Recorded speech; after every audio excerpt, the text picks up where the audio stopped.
오늘 우리가 함께 살펴볼 말씀은 야고보서 2장 14절에서 26절까지 말씀입니다. 야고보서 2장 14절에서 26절까지 말씀입니다. 제가 봉독하도록 하겠습니다. 내 형제들아, 만일 사람이 믿음이 있노라 하고 행함이 없으면 무슨 유익이 있으리요? 그 믿음이 능히 자기를 구원하겠느냐? 만일 형제나 자매가 헐벗고 일용할 양식이 없는데 너희 중에 누구든지 그에게 이르되 평안히 가라, 덥게 하라, 배부르게 하라 하며 그 몸에 쓸 것을 주지 아니하면 무슨 유익이 있으리요? 이와 같이 행함이 없는 믿음은 그 자체가 죽은 것이라. 어떤 사람은 말하기를 너는 믿음이 있고 나는 행함이 있으니 행함이 없는 너의 믿음을 내게 보이라. 나는 행함으로 내 믿음을 너에게 보이리라 하리라. 네가 하나님은 한 분이신 줄을 믿느냐? 잘하는도다. 귀신들도 믿고 떠느니라. 허탄한 사람아, 행함이 없는 믿음이 헛것인 줄을 알고자 하느냐? 우리 조상 아브라함이 그 아들 이삭을 제단에 바칠 때에 행함으로 의롭다 하심을 받은 것이 아니냐? 네가 보거니와 믿음이 그의 행함과 함께 일하고 행함으로 믿음이 온전하게 되었느니라. 이에 성경에 이른바 아브라함이 하나님을 믿으니 이것을 의로 여기셨다는 말씀이 이루어졌고 그는 하나님의 벗이라 칭함을 받았나니 이로 보건대 사람이 행함으로 의롭다 하심을 받고 믿음으로만은 아니니라. 또 이와 같이 기생 라합이 사자들을 접대하여 다른 길로 나가게 할 때에 행함으로 의롭다 하심을 받은 것이 아니냐? 영혼 없는 몸이 죽은 것 같이 행함이 없는 믿음은 죽은 것이니라. 아멘. 여러분 반갑습니다. 여기 계신 성도님들 대부분은 아시겠지만 제가 이번 주 월요일에 목사 안수를 받았습니다. 저는 제가 목사 안수를 받고 제가 소속된 부서에서 첫 설교를 할 줄 알았는데 어떻게 또 금요 기도회로 가장 먼저 이 강단에서 설교를 하게 됐습니다. 여러분 그런 의미에서 좀 부탁을 드리는데 제가 좀 많이 부족합니다. 그래서 제가 하나님 맡겨주신 사역을 잘 감당하면서 이 성도를 사랑하는 일에 최선을 다할 수 있도록 늘 기도해 주시면 감사하겠습니다. 오늘은 믿음은 증명하는 것이 아니다라는 제목으로 함께 말씀을 좀 나누도록 하겠습니다.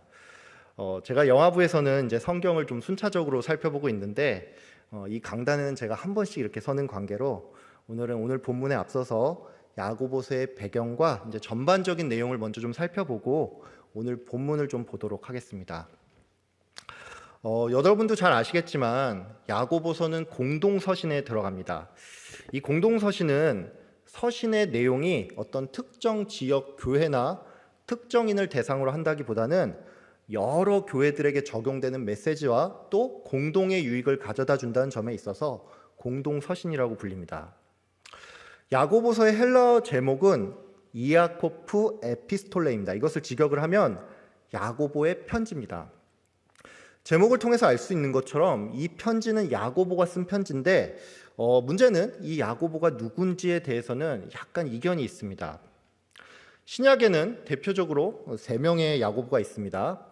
예수님의 12 사도 중에 큰 야고보라고 불리는 세베대의 아들인 야고보가 있고 또 작은 야고보라고 불리는 알페오의 아들 야고보가 있습니다. 여기에 더해서 이제 예수님의 친동생의 이름도 야고보죠. 이 중에서 먼저 큰 사도라고 불리는 세베대의 아들인 야고보는 이 사람이 너무 빨리 순교를 했다는 점에 있어서 이 본서의 저자라고 보기에는 좀 어렵습니다.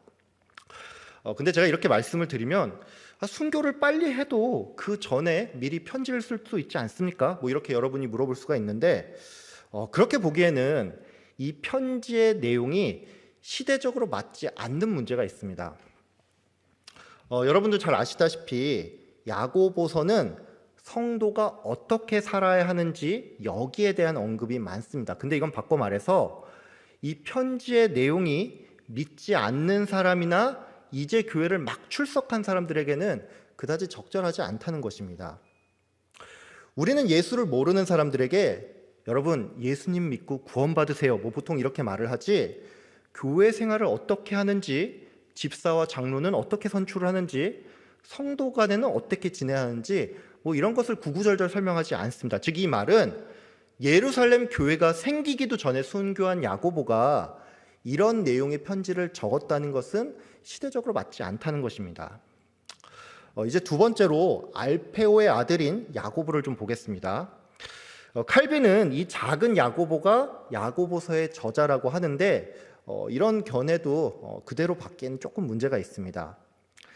초대교회의 사도는 그 직분의 존재감뿐만이 아니라 그 사람이 예수님의 직속 제자였다는 것을 밝히는 것입니다. 그래서 내가 편지를 통해서 사도임을 밝힌다는 것은 자신이 전하는 메시지가 정통성이 있다는 일종의 인증마크 같은 게 된다는 것이죠.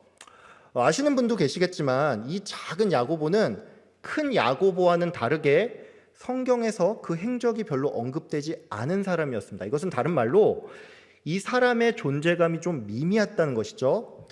근데 이런 야고보가 안 그래도 이름까지 흔한 마당에 자신이 사도임을 편지에 밝히지 않는다는 것은 자기가 전하는 메시지의 신뢰도가 확 떨어지는 일이기 때문에 이해하기 어려운 일이라는 것입니다.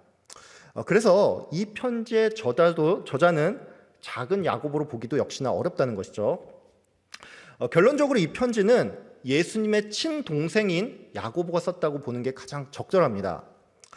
야고보는 초대교회 시대에 베드로와 함께 이 예루살렘 회의를 통해서 율법과 할례 논쟁을 종결한 매우 큰 역할을 한 사람입니다. 야고보는 비록 자신이 사도는 아니어서 편지에 사도라는 말은 쓸 수 없지만 그 역할과 존재감을 볼 때 이 편지의 저자로 매우 적합하다는 것입니다. 무엇보다도 이제 사도행전 15장에 보면은 야고보의 설교가 나오는데 이 야고보서의 설교가 야고보서의 문체와 매우 흡사하다는 점에 있어서 이 초대교회 교부들은 이 서신이 예수님의 동생인 야고보가 쓴 것이라고 봤고 이것은 오늘날에도 가장 지지를 받는 견해라는 것입니다. 야고보서는 편지의 내용과 또 그 어조 때문에 상당히 오랜 시간 오해를 받아왔습니다. 그 오해가 뭐냐면 야고보서는 믿음이 아닌 인간의 행위를 강조한 서신이라는 것입니다. 이런 오해 때문에 야고보서는 종교 개혁자들에게 천대를 받기까지 했는데 루터는 야고보서를 일컬어서 행위에 의한 의를 가르치며 복음이 아닌 율법을 설교하기 때문에 이 서신을 지푸라기 서신이다라고 폄하할 정도였습니다. 많은 사람들은 로마서와 야고보서가 서로 반대 지점에 있다라고 생각을 합니다. 쉽게 말해서 로마서는 이신칭의를 강조를 한다면 이 야고보서는 마치 행위 구원을 강조하는 것처럼 보인다는 것이죠. 이런 이유로 성경을 좀 공부를 했다는 기독교 안티들은 성경이 그 안에서조차 통일성이 없는 책이라고 공격을 합니다. 사실 기독교 안티들은 뭐 어떤 이유로도 기독교를 공격을 하기 때문에 뭐 이건 그게 크게 문제될 것은 없는데 문제는 기독교인들 중에서도 상당수가 역시나 이 야고보서를 보면서 이 책이 대체 뭘 말하는 거지? 정말로 행위구원을 말하는 건가? 뭐 이런 생각을 좀 한다는 것입니다. 혹시나 이렇게 또 오해를 하는 분이 계실까 봐 미리 말씀을 드리는데 여러분 로마서와 야고보서는 이 포커스가 조금 다르다 뿐이지 둘 다 믿음에 대해서 얘기하는 책입니다. 로마서는 믿음의 내용, 즉 우리가 믿는 그 대상인 예수님에 대해서 설명을 하고 예수를 믿는 그 믿음이 우리에게 어떻게 구원을 가져다 주는지 여기에 초점이 있습니다. 바울이 로마서를 이렇게 작성한 까닭은 로마서를 읽는 주 타겟이 아직 믿음이 든든히 서지 못한 신자들과 여러 이방인들, 즉 선교 대상자들을 타겟으로 하고 있기 때문입니다. 지금도 그렇지만 예수님을 믿지 않는 대부분의 사람들은 인간이 착하게 살아야지만 천국에 갈 수 있다, 뭐 이런 생각을 합니다. 그래서 이런 바탕 아래 많은 사람들은 신을 믿을 때도 자신의 어떤 지극 정성과 선행이 신을 감동시키고 또 그때서야 구원을 얻을 수 있다, 뭐 이렇게 생각을 한다는 것이죠. 이 세상에는 많은 종교가 있고 또 그 종교 안에서 이제 어떤 신은 자비롭기도 하고 또 어떤 종교는 자신들이 지향을 하는 나름의 도덕과 선이 있습니다. 하지만 따지고 보면 결국 인간이 뭘 해야 돌아온다는 기브앤테이크 사고가 바탕에 깔려 있습니다. 이것은 유대교도 역시나 마찬가지입니다. 물론 유대인들에게 있어서 하나님에 대한 믿음은 굉장히 중요하죠. 하지만 결국 이들은 인간이 율법을 지키고 할례를 받는 이것이 구원에 있어서 꼭 필요하다는 것입니다. 바울은 이 사고들을 깨야 했습니다. 그래서 그는 로마서를 쓸 때도 오직 믿음을 통한 구원을 강조할 필요가 있었다는 것입니다. 야고보서 또한 믿음에 대해서 설명하는 책입니다. 근데 야고보서는 이 믿음이 어떻게 드러나는지 여기에 초점이 있습니다. 여기서 여러분은 왜 야고보가 이런 관점으로 편지를 썼는지 이게 조금 궁금할 수가 있습니다. 이것은 크게 두 가지 이유가 있는데, 첫 번째는 편지의 수신자가 기존 성도들을 대상으로 하기 때문입니다. 즉 야고보는 예수 믿고 구원받았으니까 이제 끝이야 이게 아니고, 성도는 그 후로도 세상을 살아가니까 우리가 이 믿음을 세상에 어떻게 드러내는지 이것을 설명하고 강조할 필요가 있었다는 것입니다. 두 번째 이유는 믿음의 검증을 위해서입니다. 예수님은 제자들에게 천국 비유를 들면서 밭에는 알곡과 함께 원수가 뿌리고 간 가라지가 있다고 했는데, 이게 실제 교회 안에서 일어나는 일이었다는 것이죠. 모든 사람이 입으로는 얼마든지 나 교회 다녀, 나 예수님 믿어 이렇게 말을 할 수 있지만 그 중에는 믿음이 없이 입으로만 말하는 사람도 있었다는 것입니다. 즉 야고보는 이런 이유로 사람들의 믿음을 검증할 필요가 있었고, 이를 위해서 내면의 믿음이 외면으로 어떻게 드러나는지 이것을 설명할 필요가 있었다는 것입니다. 예수님께서도 제자들에게 열매를 통해서 그 나무를 안다라고 했습니다. 여러분, 이 말이 무슨 말입니까? 예수님이 열매 그 자체에 관심이 있다는 말입니까? 예. 아니죠. 이 말은 예수님께서 열매를 통해 그 나무가 어떤 나무인지 알기를 원한다는 것이고, 이것은 다른 말로 예수님의 관심사가 결국 믿음에 있었다는 것입니다. 오늘 우리가 살펴보는 야고보서도 마찬가지입니다. 야고보는 사람의 행위에 대해서 강조하는 것 같지만 결국은 믿음의 검증 차원에서 이것을 언급한 것이기 때문에 그 또한 역시나 성도의 믿음에 가장 큰 관심이 있었다는 것입니다. 이제 이것을 염두에 두고서 야고보서의 내용을 한번 좀 살펴보도록 하겠습니다. 야고보서는 믿음이 어떤 모습으로 나타나는지를 이제 전체에 걸쳐서 쭉 나열을 하는데, 믿음은 먼저 환난 가운데서 인내하는 것이고, 또 자기 욕심에 미혹되지 않으며 쉽게 성내지 않고 사람을 차별하지 않는 것이라고 야고보는 설명을 했습니다. 또한 야고보는 말을 조심하며 다투거나 교만하지 않고 온유하고 화평하며 이웃사랑을 나타내는 것이 바로 믿음이라고 했습니다. 앞서 설명드린 야고보의 권면은 다른 서신 대비해서 특별히 다른 부분은 없습니다. 다만 야고보서는 말을 조심하라는 의미로 혀를 잘 길들여야 한다라고 했는데, 야고보는 사람의 혀가 작은 지체임에도 엄청난 능력이 있으며 작은 불이 숲 전체를 태워버리는 것처럼 혀를 제어하지 않으면 삶을 다 불살라 버릴 수 있다라고 말을 했습니다. 여러분, 우리나라 속담에도 말 한마디로 천냥빚을 갚는다라는 이런 말이 있죠.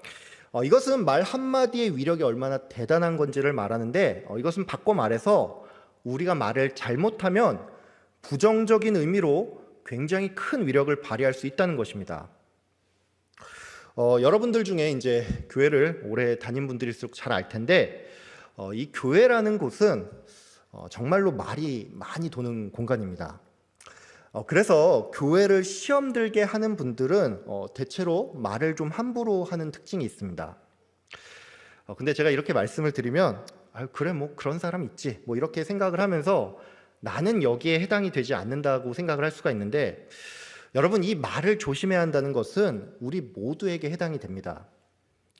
작은 불이 산 전체를 태운다는 것은 말의 위력 자체를 설명하기도 하지만 사람의 말이 여기저기로 막 번져나간다는 것을 의미합니다.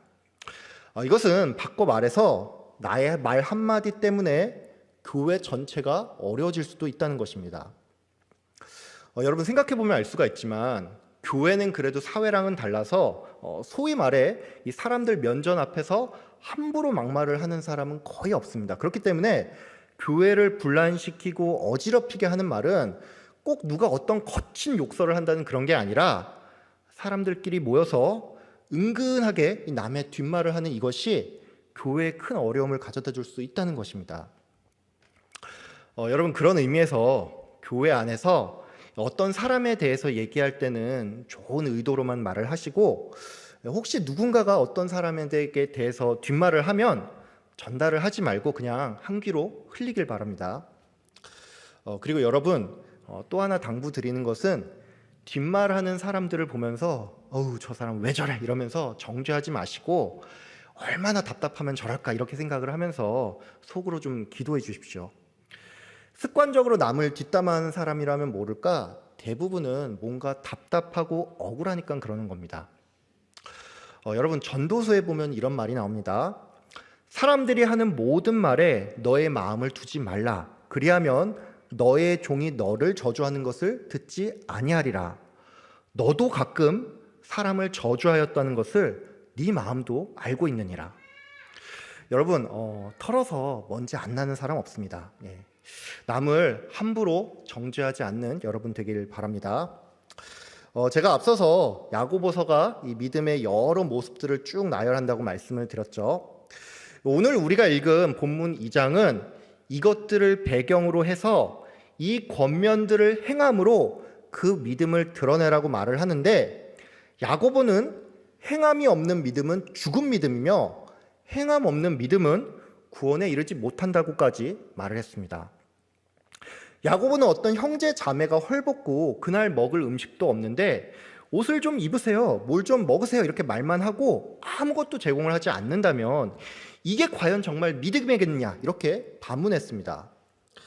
또한 야고보는 하나님의 존재를 단지 아는 그것이 믿음이라면 귀신도 그 믿음이 있다면서 구약의 아브라함이 이삭을 바치고 라합이 자기 생명을 걸고 정탐꾼을 지킨 것을 예로 들어서 온전한 믿음은 반드시 행함이 따라야 한다라고 말을 했습니다. 제가 방금 전까지 그 야고보서 전반의 내용을 좀 설명드리고 또 야고보서가 우리의 오해와는 다르게 역시나 믿음을 강조하는 책이라고 말씀을 드렸는데, 그런 의미에서 저는 여러분께 오늘 딱 한 가지만 좀 말씀을 드리도록 하겠습니다. 여러분 모두 하나님을 사랑하고 또 이웃을 사랑하는 일에 힘쓰길 바랍니다. 여러분은 방금 제 말을 들으면서 뭐지? 이게 무슨 결론이지? 이렇게 생각을 할 수가 있습니다. 저는 여러분이 이렇게 생각을 하는 게 좀 정상이라고 생각을 합니다. 제가 방금 전까지 야고보서가 우리의 믿음이 어떻게 드러나야 하는지 언급한 책이라고 말씀을 드렸죠. 근데 제가 갑자기 여러분에게 하나님을 사랑하고 이웃을 사랑하라라고 하니까 여러분이 이게 뭔 소린가 싶고 또 저의 이 권면이 이 오늘 본문과는 좀 어울리지 않는 이상한 결론이라고 생각을 할 수가 있습니다. 여러분, 근데 제가 여러분께 이렇게 권면을 드리는 데는 이유가 있습니다. 제가 여러분께 질문을 하나 드리겠습니다.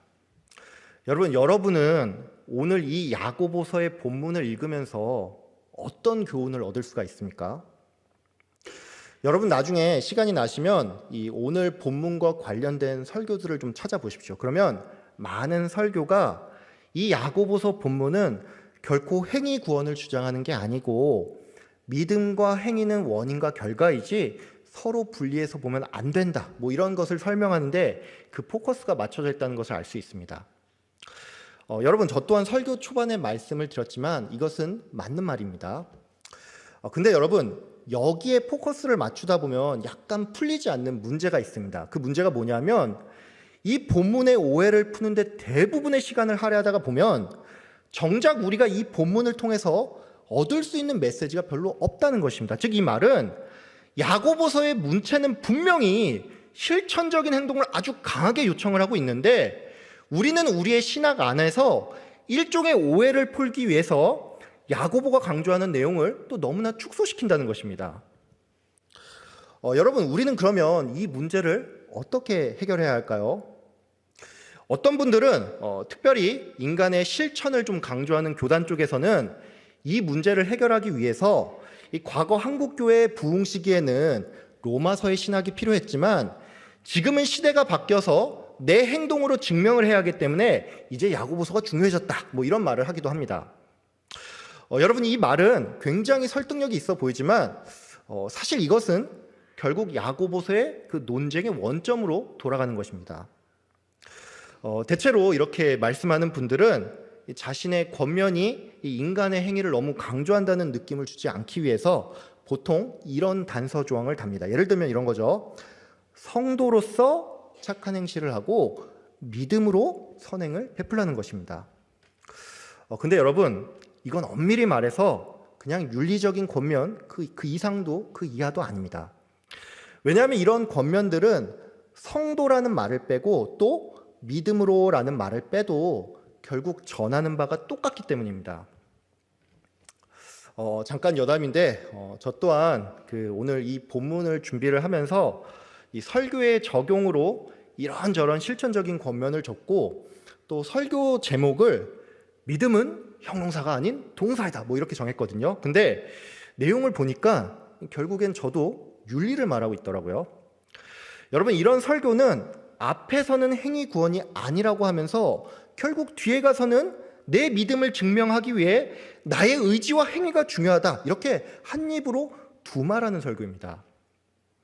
여러분, 그런 의미에서 하나님을 사랑하고 이웃을 사랑하는 것이 이 문제의 근본적인 해결책이라는 것입니다. 여러분, 오늘 야고보서에 나오는 권면들은 믿음을 원인으로 해서 나타나는 행위들이죠. 근데 여러분, 우리가 조금만 생각을 해보면 알 수가 있지만 이 모든 권면은 신약 시대에 와서 갑자기 생긴 게 아닙니다. 환난 가운데 인내하고 함부로 말하지 않고 사람을 차별하지 않으며 병자를 위해 기도하는 이 모든 것은 구약 시대 때도 역시나 권장했던 것이었습니다. 즉, 이 말은 우리가 이 본문을 통해서 내 믿음을 증명하기 위한 수단으로 행동을 보이라면 결국 이 야고보서는 또 다른 율법으로 우리를 올가매고 성도는 내 행동이 완벽하지 않는 이상 내 믿음 자체를 항상 의심하며 불안할 수밖에 없다는 것입니다. 여러분, 내 자녀가 열이 나고 아플 때 너 많이 아프구나, 힘들지? 이렇게 말만 하고 그냥 가만히 두는 사람 있습니까? 우리는 내 자녀가 아플 때 아이를 들쳐업고 바로 병원으로 달려갑니다. 여러분, 왜 이런 말 있죠? 어떤 한 사람의 나이가 50대여도 그 사람은 그 부모에게 있어 그냥 자녀이다. 여러분, 부모는 내 자녀가 아무리 커도 자녀일 뿐이고, 그래서 부모는 자녀에게 뭐라도 하나 더 챙겨주기 위해서 실제적인 노력을 한다는 것입니다. 여러분, 그렇습니다. 우리는 사랑하는 상대에게 항상 무언가를 채워주려고 하고 또 그 사람이 원하는 것은 들어주고 그 사람이 싫어하는 게 있으면 이것을 하지 않으려고 합니다. 즉, 우리는 누군가 사랑할 때 기쁜 마음으로 그 사람의 말에 순종할 수 있다는 것입니다. 여러분, 오늘 이 야고보서의 권면을 율법적으로 생각을 하지 마시고 내가 너무나 사랑하는 사람이 나에게 부탁하는 것이라고 생각하길 바랍니다. 우리가 이렇게 생각할 때 우리는 나의 믿음을 증명할 필요가 없습니다. 사랑하기 때문에 우리는 이 모든 것을 기쁜 마음으로 감당할 수 있습니다. 여러분, 하나님 사랑과 이웃 사랑이 답입니다. 그리고 이를 위해서 그 마음을 항상 구하는 여러분 다 되길 바랍니다. 주님께서는 여러분을 먼저 사랑하셨습니다. 말로만 사랑한 것이 아닌 그의 죽으심으로 이 사랑을 보여주었습니다. 하나님께서는 사랑하는 여러분께 주기 원하십니다. 꾸짖지 않고 후히 주시는 분이십니다. 여러분이 사랑의 마음을 구할 때 하나님께서는 여러분에게 가장 좋은 성령님을 주실 것입니다. 사랑의 마음으로 순종하며 하나님을 기쁘시게 하는 여러분 다 되시길 주의 이름으로 축복하며 기도합니다.